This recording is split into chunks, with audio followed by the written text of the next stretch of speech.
What's up, guys? Heretic You here, and today we're going to do something a little different. We're going to talk about outrage culture in gaming, and if you don't know what outrage culture is, basically it's the new thing all the kids are doing, where they basically get mad at shit that isn't even offensive.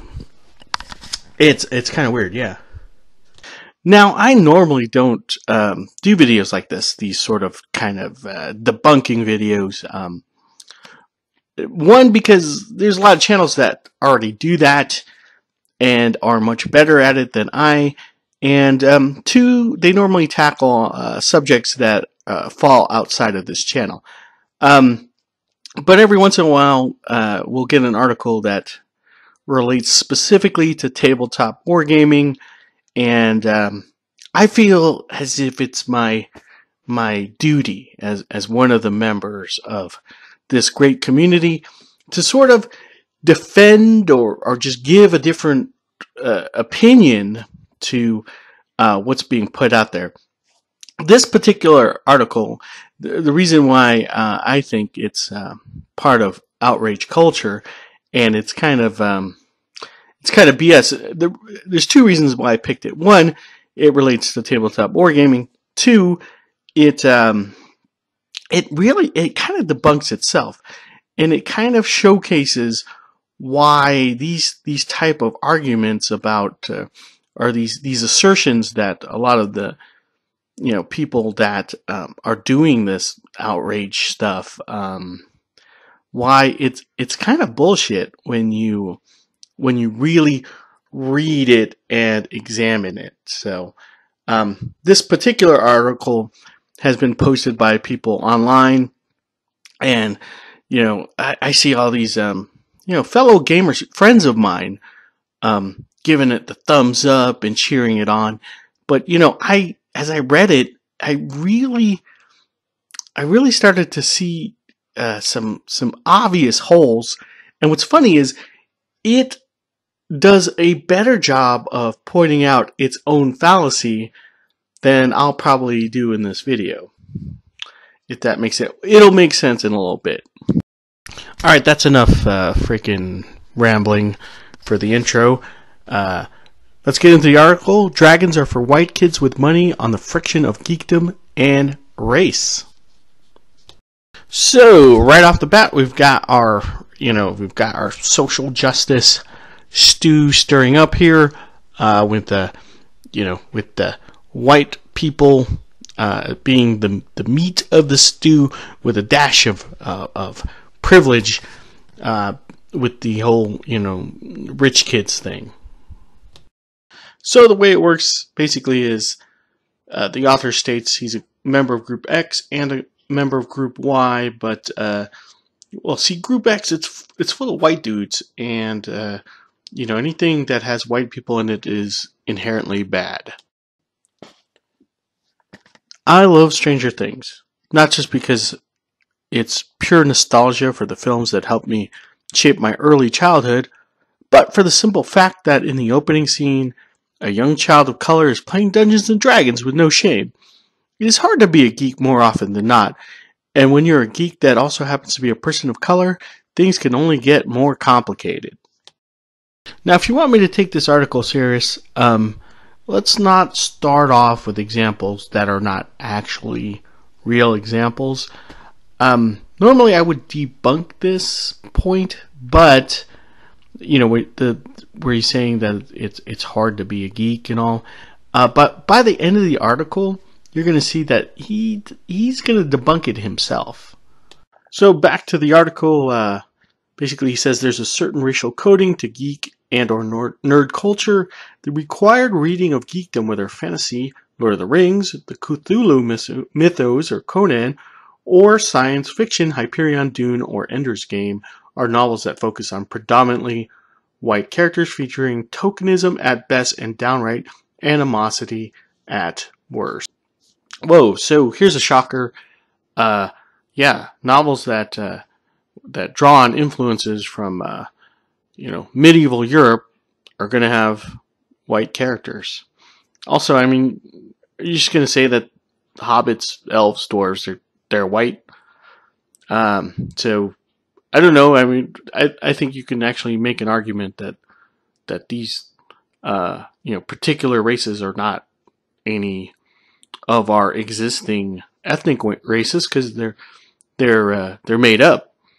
And also Dune is one of his examples he uses. Dune, Arrakis, man, pretty much based on Middle Eastern culture, you know. And what's funny about this is that if the novels if they include people of color, well, then they're just tokens. So you can't really win. It's like you can't win with this guy. Then he says the canon of fantasy and sci-fi authors is overwhelmingly white. And that's a problem because that's kind of like saying, well, anime, right? It's made by Japanese people with Japanese characters, and most of their stories take place in Japan. Therefore, you can't enjoy it because you're not Japanese. I mean, people of all races enjoy anime. It's not even in. I watch anime all the time. I don't even speak Japanese. I gotta use the subtitles. But I can still enjoy things made by other races. I don't understand this argument. So he moves on to this beautiful example of what I was talking about.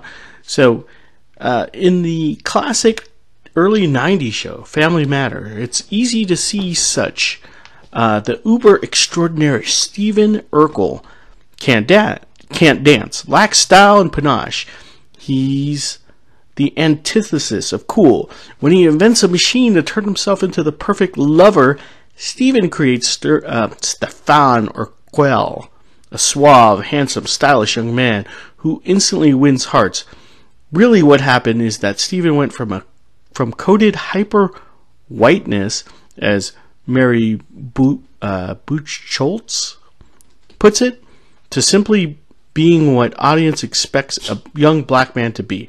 His extreme intelligence as Stephen is marked as white, while his more corporeal attractions as Stefan are marked as black. It's code switching taken to the extreme. Fucking what?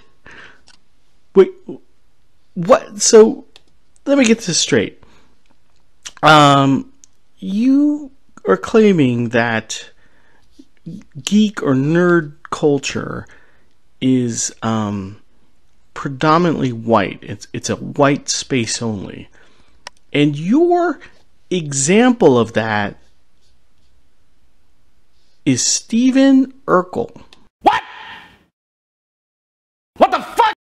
Stephen motherfucking Urkel.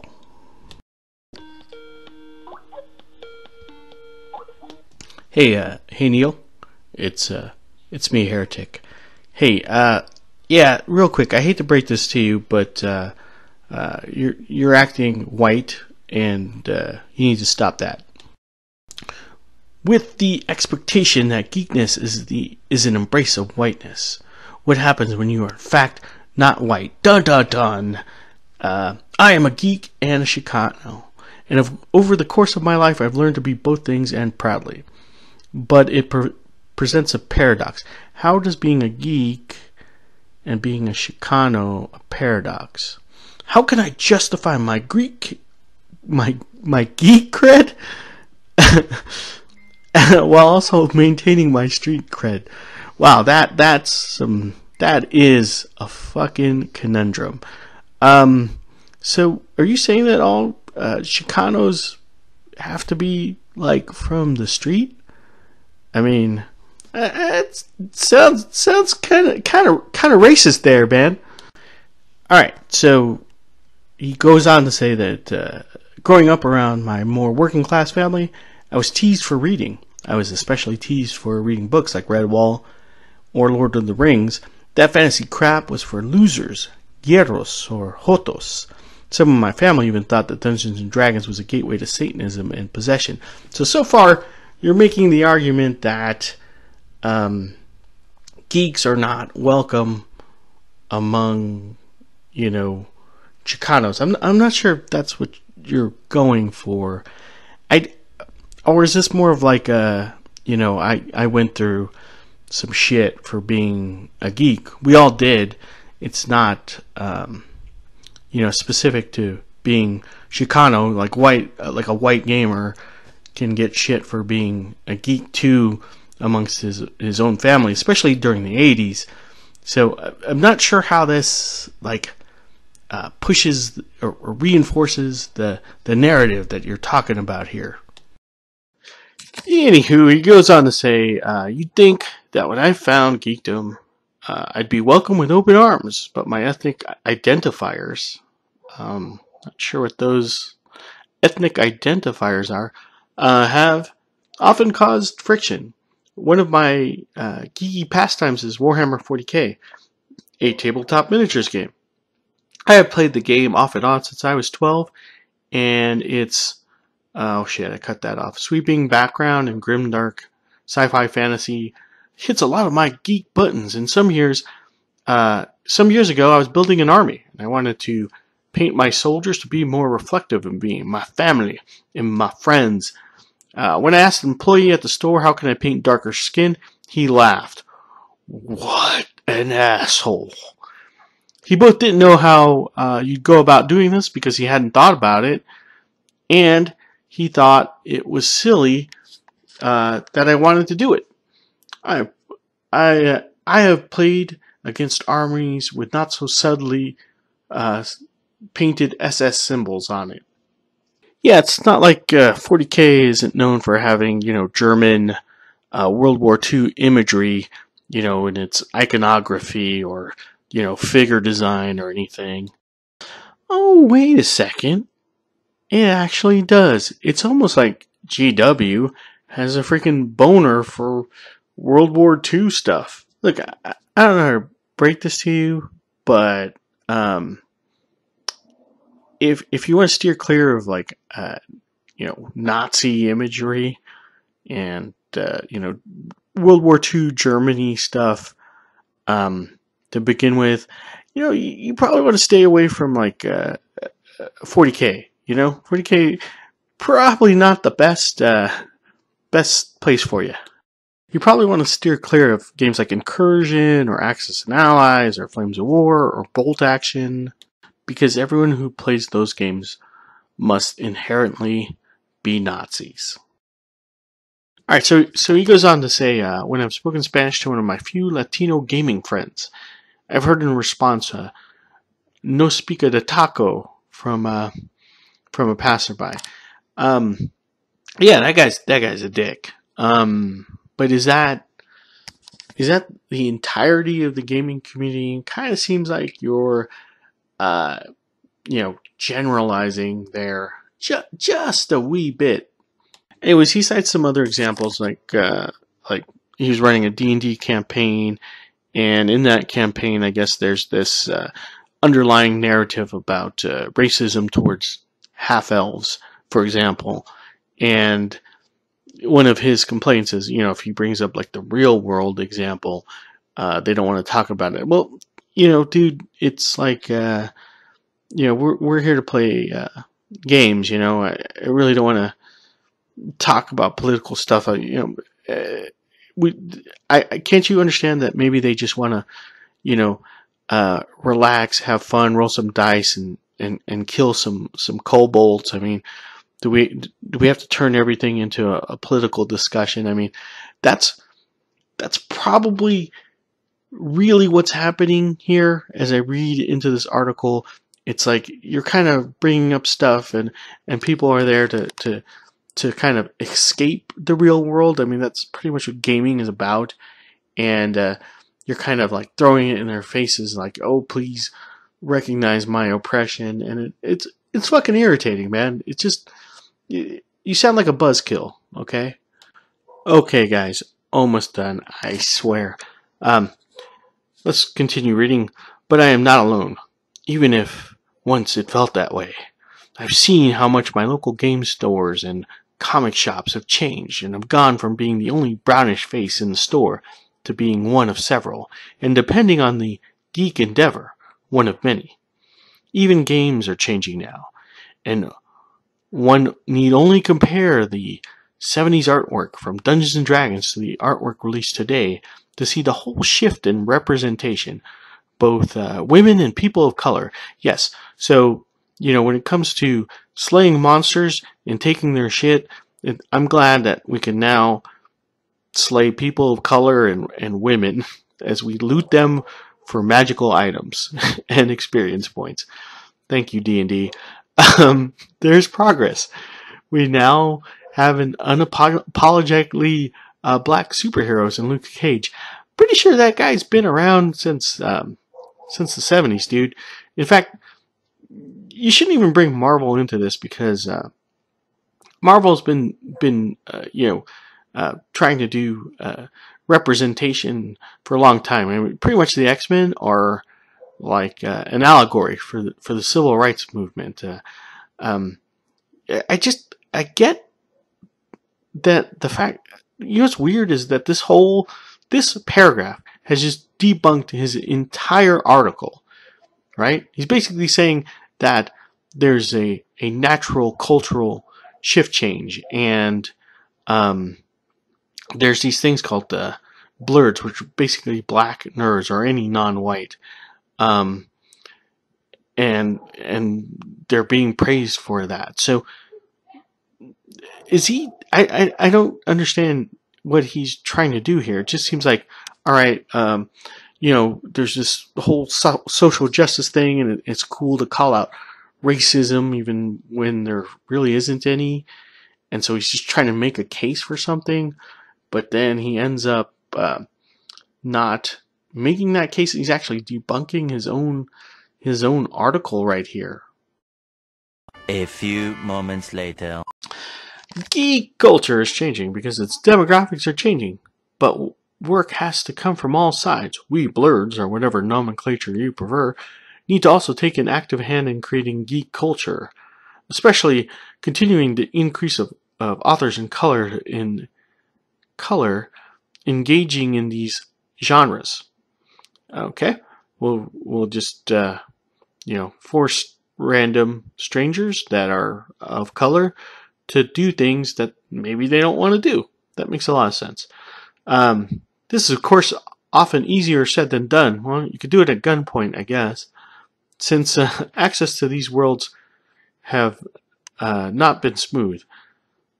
Okay, I don't see any barriers or anyone trying to stop geeks from being geeks, except for the non-white examples that you have stated in this article. The geek world needs to open up its doors. Okay, you just said that the demographics are changing and the game companies are changing, but now it needs to open its doors. Giving space to visibility and non-white creators and characters. Yeah, I mean, every example you've just stated in your own article is proof that that is happening. So why are you writing these following words down? I don't get you. The geek world needs to stop pretending that it's only a white world. Yeah, Urkel, cut that shit out. Plenty of properties are starting to do this, but you just fucking said in the other sentence that it was being shut down. What? Are you suffering from a stroke and trying to write an article at the same time? What is happening here? As people of color, we cannot enforce structures of racial or cultural credibility through something as simple as our goddamn hobbies. And as geeks, we can't tacitly accept that being geeky means embracing the rejection of your racial or ethnic identity. Who the fuck is making you give up your ethnic identity to... Okay. Alright. Or allow others to dictate that non-white cultures are non-normative. Yeah, man. Urkel, go fuck yourself. In short, sorry, I'm focusing on the Urkel thing, but it's fucking hilarious to me. It's still funny. We need to live in friction. This is your summary. Why do you need to live in friction, man? Are you saying that you need to start fights on behalf of half elves? I don't know, man. I don't know, man. This article is something else. Because we are awesome, and awesome people must live in friction, even if it's hard for others to see.